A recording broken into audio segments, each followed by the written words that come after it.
Hi guys, welcome to today's video. Today we're going to be looking at my Canon EOS 1D Mark II. This is the first gen Mark II, not the one Mark IIN. This is 2004, Mark II is 2005. So we have this one here. This is part of the retro review lineup that we've got going on at the moment. So we'll have a look at this, we'll go through the specs as we always do, and then we'll go from there. So let's move over now. Cool. So guys, this is the body of a 1D Mark II. This was a big step up, to be honest, from the Mark I. Went from 4 megapixels to, in this camera, having 8.2. This is 8.5 frames per second from 5. It's a massive amount of upgrade there. Comes in at a weight of 1,220 grams. Has a very similar form factor, so still has the really small screen on there on the back. The difference between this and the 1D Mark IIN is the Mark IIN. These move down here and you get a much bigger screen. That was the first camera to have a big LCD on the back of it, and everything's kind of moved linear from that point onwards. So you still have your normal card door on the back. Another upgrade you had over the Mark I is you got 2 card slots. The Mark I has one compact flash. You gain an SD slot in this one here, so you could shoot redundant. Button layout itself is very similar. Everything on the top here is exactly the same. Along here is the same, and the way everything physically looks on the screen is absolutely identical as well. You've got your lights on there, which I think, yeah, there we go. Which is blue light. It's now like a reddy orange light on the more modern cameras, but it's a blue light on these ones here.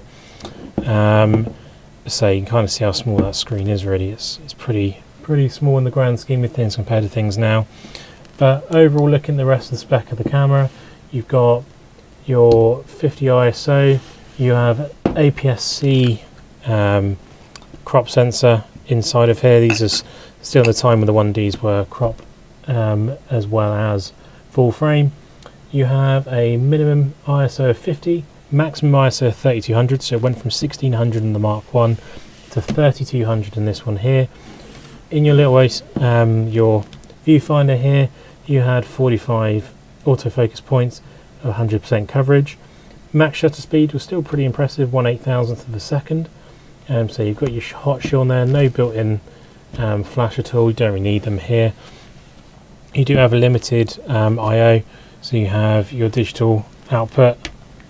You have your, I think it's a video out, yeah, video out, your flash and your remote trigger, and then you have your battery, which is one of the old school, if I can get it out here, okay, one of the more old school, very long batteries. It makes the newer style ones look really small, but this is what they used to look like.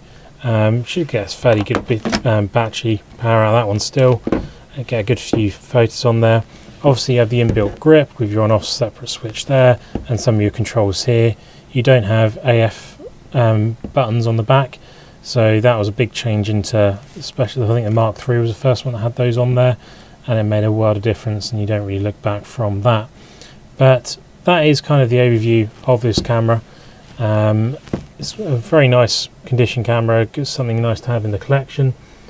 I will be getting a Mark IIN, and I will do a separate video on that, but I will bring this back to look in the video and have them literally side by side and talk through the actual differences, and say the main difference is that back screen. But you can see it, you can see the difference one-on-one when I get that camera and get my hands on that one. But you let me know, would you rather see a Mark IIN or a 1DS Mark II as the next video? You let me know in the comments below. But that's the overview of the 1D Mark II. So guys, I hope you enjoyed the video. Please subscribe, comment and like, and let me know who you want to see next.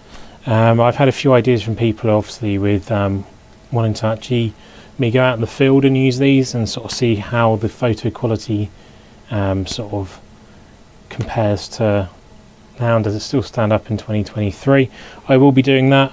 I want to first though get through all the overview of all the cameras, and then once we've done that, we'll move the retro review side of things into looking at these cameras in a more practical sense, as well as potentially looking at getting maybe the 5D Mark 1, 2, 3 and 4. I've already got a video on the 7D, but 7D Mark 2, I'm going to do a video on that very soon. And I've got the R7 here from that. And maybe looking at other things, I also want to get the 1RS, which is the film camera. And I want to go and take that out in a real world situation and have a look at how that works as well. So there's a few options on the table, a few cards on the table as it were, and we're going to try and get through as many of them as we can. So if you enjoyed it, see you in the next one. Cheers.